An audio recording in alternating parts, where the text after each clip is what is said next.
Frères et sœurs, ce soir nous sommes ensemble pour un temps de prière et j'aimerais nous inviter à aller dans la ville d'Antioche afin de nous fortifier par la présence du Seigneur. On va lire ensemble dans le livre des Actes des Apôtres au chapitre 15 et à partir du verset 30. Actes chapitre 15, verset 30. Eux donc, ayant pris congé de l'Église, allèrent à Antioche, où ils remirent la lettre à la multitude assemblée. Après l'avoir lue, les frères furent réjouis de l'encouragement qu'elle leur apportait. Jude et Silas, qui étaient eux-mêmes prophètes, les exhortèrent et les fortifièrent par plusieurs discours. Au bout de quelque temps, les frères les laissèrent en paix et retourner vers ceux qui les avaient envoyés. Toutefois, Silas trouva bon de rester. Paul et Barnabas demeurèrent à Antioche, enseignant et annonçant avec plusieurs autres la bonne nouvelle de la parole du Seigneur. Amen. Nous sommes donc avec l'église d'Antioche qui vit des moments un peu particuliers. Cette église, on le sait, est une église assez importante dans la parole du Seigneur. On dira que la ville d'Antioche est un peu le berceau, la maternité du christianisme. Car c'est là, à Antioche, que pour la première fois, les croyants ont été appelés chrétiens. Cette église est née d'une manière un peu particulière, en ce sens où des hommes, des femmes sont partis de Jérusalem, chassés par la persécution. Ces hommes, ces femmes étaient des témoins courageux, remplis d'amour, persécutés, eux dont le monde n'était pas digne. Mais nous apprenons que partout où ils allaient, ils répandaient la bonne nouvelle. Nous vivons une époque particulière où on parle beaucoup de séparatisme. Il y a des divisions dans notre société où les uns sont contre les autres, où il y a des clivages qui se forment de plus en plus. Et on le sait très bien, on sait qui en est l'auteur, c'est le diable, celui qui vient pour voler, égorger et détruire.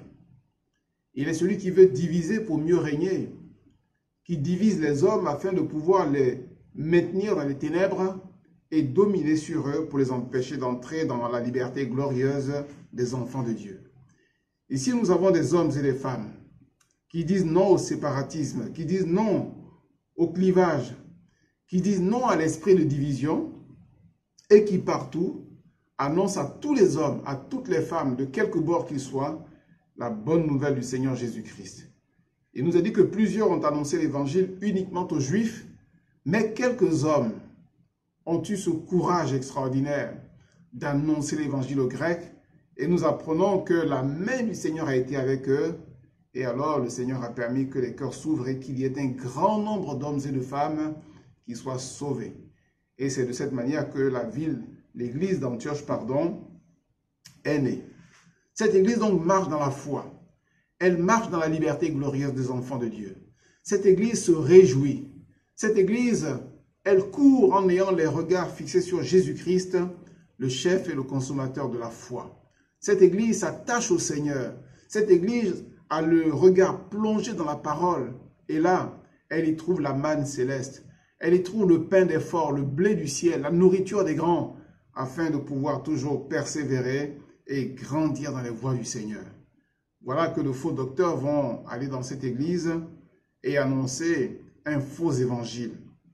Paul et Barnabas vont leur résister et l'affaire va parvenir jusqu'à Jérusalem où une décision va être prise d'envoyer une lettre aux chrétiens d'Antioche afin de resituer l'évangile et leur exposer à nouveau ce qu'ils ont entendu et qui s'avère être la vérité. Oui, le Seigneur a dit, je suis le chemin, la vérité et la vie. Nul ne vient au Père que par moi. Donc voilà les apôtres qui retournent, qui partent de Jérusalem pour retourner à Antioche. Et ils sont munis d'une lettre venant de la part des apôtres. Avec eux, il y a deux hommes, Jude et Silas. Et donc, arrivés à Antioche, ils vont remettre la lettre, ils vont lire la lettre à la multitude assemblée. Et il nous a dit qu'après l'avoir lue, les frères furent réjouis de l'encouragement qu'elle leur apportait. Oh, bien-aimés frères et sœurs, que dans ce temps de confinement, à la lecture de la parole du Seigneur, nous réjouisse. Que notre cœur se réjouisse en entendant la voix de Dieu. Oui, le Seigneur parle tantôt d'une manière, tantôt d'une autre, et qu'il nous soit donné la grâce de pouvoir entendre sa voix et reconnaître celui qui est notre bon berger. Jude et Silas vont appuyer le contenu de la lettre. Il nous a dit que ces deux hommes étaient des prophètes. Jude et Silas étaient prophètes. Et alors, ils ont exhorté les croyants, ils les ont fortifiés par plusieurs discours. J'aimerais ce soir m'arrêter sur ce mot discours. Aujourd'hui, il y a dans le monde toutes sortes de discours. Et ce n'est pas nouveau puisque dans la Bible déjà, nous trouvons toutes sortes de discours, mais qui ne sont pas toujours dans le sens d'apporter, de fortifier et d'exhorter. Par exemple, l'apôtre Pierre parlera de discours enflés de vanité. 2 Pierre chapitre 2 verset 18. Des discours enflés de vanité avec lesquels on amorce les âmes mal affermies pour les détourner de la vérité. L'apôtre Paul, dans son épître aux Colossiens au chapitre 2 verset 4, parlera de discours séduisants. Il parlera aussi de discours qui attirent la colère de Dieu dans Éphésiens chapitre 5 verset 6, qui attire la colère de Dieu sur les fils de la rébellion. Il appelle ces discours dans 1 Corinthiens chapitre 2 verset 4 des discours persuasifs de la sagesse humaine. On s'aperçoit que ces discours-là, ils ont le pouvoir d'ébranler les âmes. Comme aujourd'hui, des discours peuvent amener la révolte. Des discours peuvent amener même des guerres de religion. Des discours peuvent amener des manifestations, même jusqu'à des meurtres. Il est dit dans Actes chapitre 15, verset 24, que ces discours ont ébranlé les âmes des croyants. Ces discours peuvent aussi entretenir la peur et l'angoisse. Et c'est ce que nous lisons dans 1 Samuel chapitre 17, verset 23. Nous sommes dans la vallée des Térébintes et les Philistins font la guerre à Israël. Et il y a là le géant Goliath qui sort des rangs des Philistins et qui va haranguer l'armée d'Israël. Il nous a dit au verset 23 de 1 Samuel 17, tandis qu'il parlait avec eux, donc tandis que David parlait avec les hommes qui étaient là, les soldats d'Israël, voici le Philistin de Gath nommé Goliath s'avança entre les deux armées hors des rangs des Philistins. Il tint les mêmes discours que précédemment et David les entendit. Ce sont des discours qui provoquent l'angoisse, des discours qui amènent la peur. Et depuis Saül jusqu'au plus petit des soldats d'Israël, tout le monde est atterré, est troublé, est dans l'angoisse, dans la crainte. Mais David ne va pas se laisser démonter et on sait de quelle manière il va affronter le géant et le faire mourir et remporter ainsi la victoire pour le peuple d'Israël. Dans le psaume 109, verset 3, voilà ce que nous disons concernant les discours qui aujourd'hui sont dans le monde et qui ne sont pas de nature à apporter la paix. Psaume 109, et nous lisons le verset 3. C'est un psaume de David. Il dira ceci, « Ils m'environnent de discours haineux et ils me font la guerre sans cause. Tandis que je les aime, ils sont mes adversaires. Mais moi, je recours à la prière. Ils me rendent le mal pour le bien et de la haine pour mon amour. Tandis que je les aime, ils sont mes adversaires. Ils m'environnent de discours haineux et ils me font la guerre sans cause. » Oui, aujourd'hui, il y a encore dans le monde des discours qui attisent la haine et des discours qui provoquent la guerre. Le monde est bouleversé, le monde est secoué, le monde est remué par des discours qui attisent la haine, qui provoquent la guerre et qui amènent simplement la division dans la communauté humaine. Mais gloire à Dieu, nous sommes devant ce texte, nous sommes dans la ville d'Antioche et il nous a dit Jude et Silas qui étaient prophètes, les exhortèrent et les fortifièrent par plusieurs discours. Les discours qui apportent la vie, les discours qui apportent le renouveau, les discours qui apportent une grande joie, les discours qui restaurent l'âme. Oh, si j'étais prophète, oh, si j'étais prophète, je m'emploierais à prononcer des discours pour vous exhorter, frères et sœurs, et pour vous fortifier. Mais à défaut d'être prophète, je peux imaginer un seul instant ce que Jude et Silas ont pu donner comme parole aux chrétiens d'Antioche et que ces deux hommes peuvent encore nous donner ce soir. Je peux imaginer que ces deux hommes ont exhorté le peuple à rester attaché à la saine doctrine.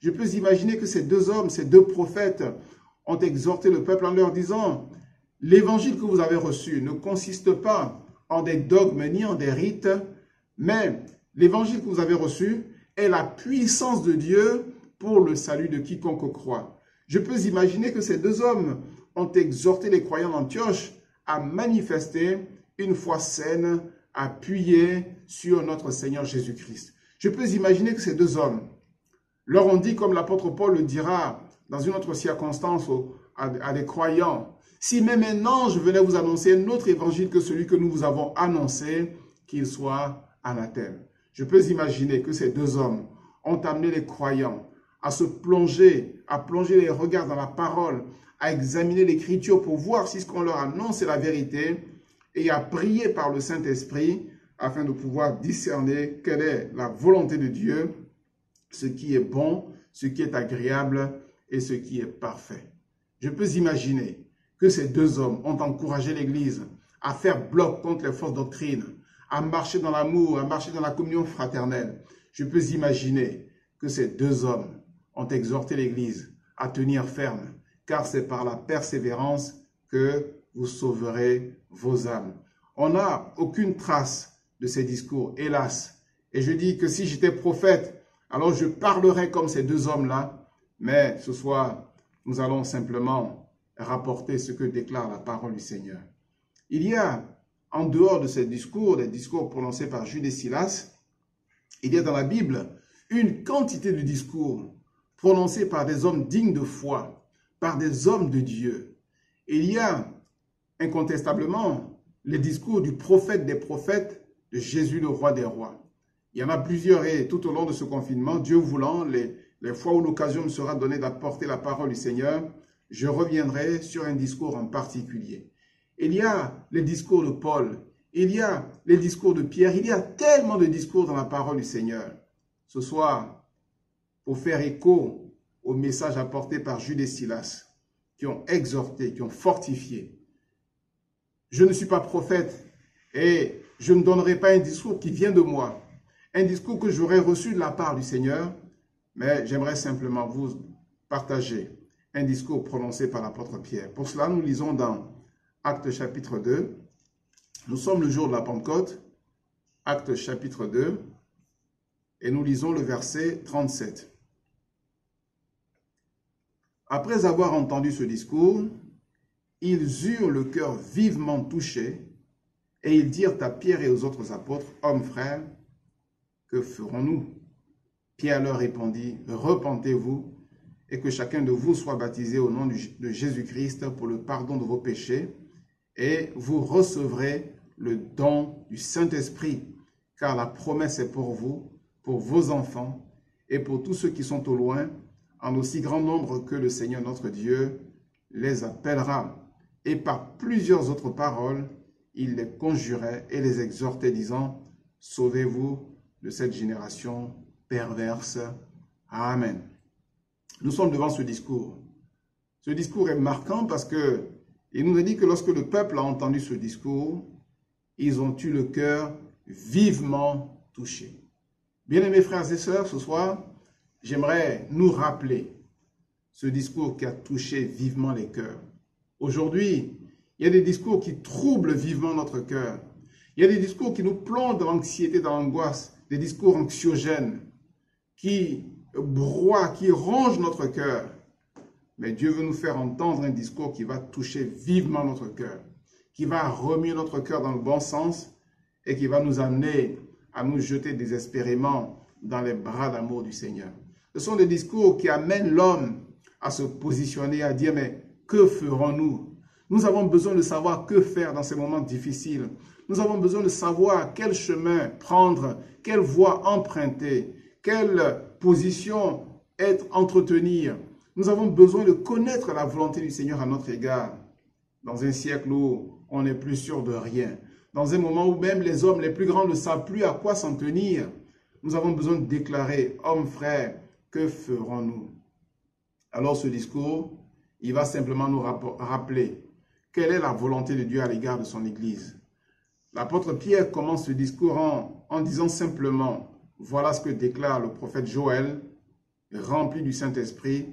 Dans les derniers jours, dit Dieu, je répandrai de mon esprit sur toute chair, vos fils et vos filles prophétiseront, vos jeunes gens auront des visions et vos vieillards auront des songes. Oui, sur mes serviteurs et sur mes servantes, dans ces jours-là, je répandrai de mon esprit et ils prophétiseront. Bien-aimés frères et sœurs, ce soir, cette parole nous est rappelée. Voilà quelle est à l'égard de l'Église la volonté du Seigneur.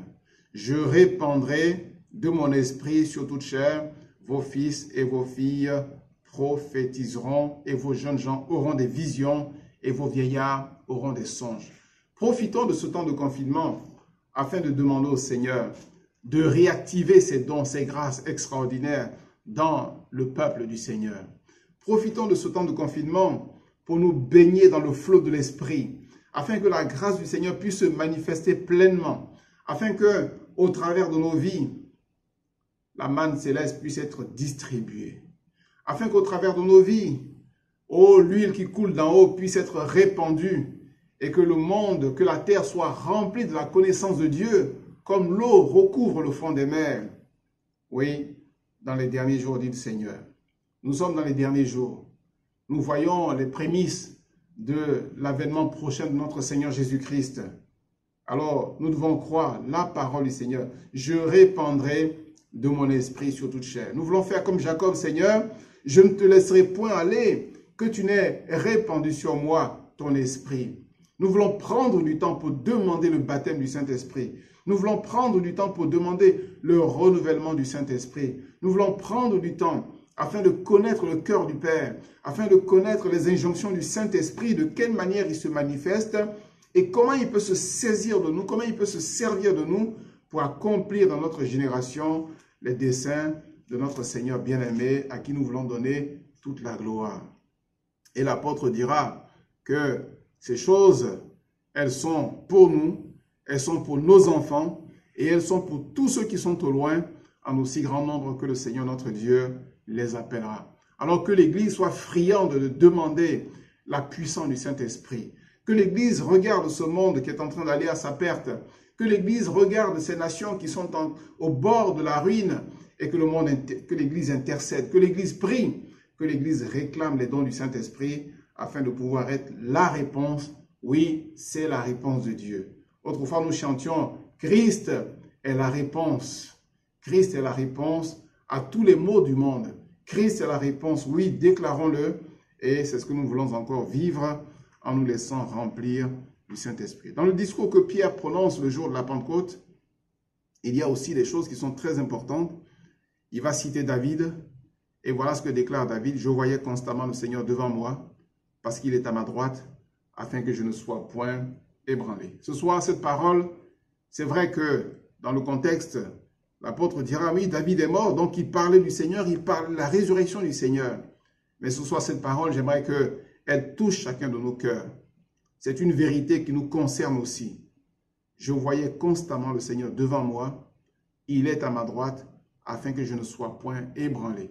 S'il est vrai que les discours des faux prophètes, des faux enseignants, des faux docteurs ont ébranlé l'âme des chrétiens, ont ébranlé l'âme des croyants d'Antioche, il est vrai qu'il y a une présence qui permettra que jamais, mon frère, ma soeur, vous ne soyez ébranlés. Il est à ma droite afin que je ne sois point ébranlé. Et alors, nous pouvons nous approprier cette parole du psaume 46. Voilà ce que déclare le psaume 46, qui est une parole d'espérance. Il est dit ceci, c'est pourquoi nous sommes sans crainte quand la terre est bouleversée et que les montagnes chancellent au cœur des mers, quand les flots de la mer mugissent, écument jusqu'à faire trembler les montagnes, parce qu'il y a un fleuve dont les courants réjouissent la cité de notre Dieu. Il est à ma droite, afin que je ne sois point ébranlé. Et alors le Seigneur nous dit, mon frère, mon fils, prends courage. Ma fille, prends courage, car je suis avec toi tous les jours jusqu'à la fin du monde. David ajoute en ceci, encore en disant, mon cœur est dans la joie et ma langue dans l'allégresse. Que Dieu garde notre cœur dans la joie. Que nous puissions continuer à espérer. Que nous puissions continuer notre marche victorieuse en laissant le Saint-Esprit nous révéler la douce présence du Seigneur. La parole de Dieu déclare que le Saint-Esprit rend témoignage à notre esprit que nous sommes enfants de Dieu et jamais le Père n'abandonne ses enfants. Il est dit aussi, tu n'abandonneras pas mon âme dans le séjour des morts et tu ne permettras point que ton sein voie la corruption. Tu m'as fait connaître les sentiers de la vie. Tu m'as fait connaître les sentiers de la vie. Marchons dans les sentiers de la vie. Les sentiers de la vie, c'est simplement l'obéissance, la fidélité à la parole du Seigneur. Les sentiers de la vie, c'est de demeurer attaché à Christ tout au long de notre vie. Oui, quelqu'un a donné cette image en disant que lorsque Dieu a créé, il a créé les poissons, il a parlé à la mer. Donc les poissons sont intimement liés, attachés à la mer. Leur environnement naturel, c'est la mer. Lorsqu'on les en retire, ils meurent. Il dira aussi que lorsque Dieu a créé les arbres, il a parlé à la terre. L'environnement naturel de l'arbre, c'est la terre. Lorsqu'on le déracine, alors l'arbre meurt. Mais lorsque Dieu a voulu créer l'homme, il s'est parlé à lui-même. Comme pour dire que notre environnement naturel, c'est la présence de Dieu. Notre environnement naturel, c'est de marcher dans les sentiers du Seigneur. Lorsque nous sommes séparés de Dieu, c'est comme lorsque l'arbre est déraciné et c'est comme lorsque le poisson est retiré de la mer. Et alors, c'est la mort. Mais bien-aimés frères et sœurs, puissions-nous rester attachés à la grâce de notre Seigneur Jésus-Christ. Oui, tu m'as fait connaître les sentiers de la vie. Nous bénissons Dieu de nous avoir fait connaître la vie éternelle. Le Seigneur dira, oui, je te loue, Père, de ce que tu as caché ces choses aux sages et aux intelligents et de ce que tu les as révélées aux enfants. Et c'est là notre privilège d'avoir entendu cette bonne parole, d'y avoir cru par la grâce du Saint-Esprit et de pouvoir continuer jusqu'au bout afin que lorsque Christ paraîtra, nous allions, nous aussi, nous soyons au ciel avec lui. Il dira aussi, tu me rempliras de joie par ta présence. Dieu nous assure sa présence. Le Seigneur est toujours avec nous. Il est là. Alors, soyons fidèles. Ne craignons rien. Ne promenons pas des regards inquiets. Toute situation est sous le contrôle de notre Dieu. Toute situation, Dieu la connaît parce qu'il sonde les cœurs et les reins et il ne permettra point que notre pied chancelle. Et puis, pour terminer ce discours, je dirais simplement que ce que nous pouvons retenir ici, dans le discours de Pierre le jour de la Pentecôte, pourquoi les cœurs ont-ils été si vivement touchés? C'est tout simplement parce que là, il y a une action du Saint-Esprit. Il nous a dit que ce jour de la Pentecôte, là, alors qu'ils étaient ensemble, assis dans la maison, il y a eu un bruit, comme celui d'un vent impétueux. On a vu les langues de feu se diviser, se séparer et se poser sur chacun d'eux. Ils furent tous remplis du Saint-Esprit et ils se mirent à parler en de nouvelles langues. Il y a là une action du Saint-Esprit. Bien-aimés frères et sœurs, soyez fortifiés par le Saint-Esprit. Laissez-vous inonder par le Saint-Esprit. Laissons le Saint-Esprit prendre le contrôle de nos vies et nous amener dans les eaux vives du Seigneur. Laissons-nous nous amener un peu plus loin, toujours un peu plus loin, comme le Seigneur qui dira « Avance en eau profonde, avancez en eau profonde et jetez vos filets », que nous puissions aussi avancer, afin que lorsque nous jetterons notre filet, il y ait une telle quantité de poissons que nous ayons besoin de nos frères et sœurs pour le retirer de l'eau et le remettre dans la barque. Que Dieu nous accompagne pendant ce temps de confinement, que nos cœurs soient renouvelés dans sa présence, que nous soyons remplis du Saint-Esprit, fortifiés, exhortés, et chacun de nous pourra, pour son propre compte, consulter la parole et découvrir tant d'autres discours qui sont tellement utiles. Mais en ce qui me concerne, ce soir, je vais m'arrêter là. Et pour les prochaines fois, nous verrons les discours du Seigneur Jésus-Christ, nous verrons ceux de Paul. Et nous croyons que par la grâce de Dieu, nos cœurs seront fortifiés par le Saint-Esprit, à qui nous voulons donner aussi toute la gloire. Amen. Prions le Seigneur. Seigneur Jésus, merci encore pour ce temps particulier que nous vivons. Nous voulons toutefois croire que tu sais toutes choses et que rien ne se passe sans que tu l'aies permis. Alors garde les croyants dans la paix. Garde-nous les yeux fixés sur toi.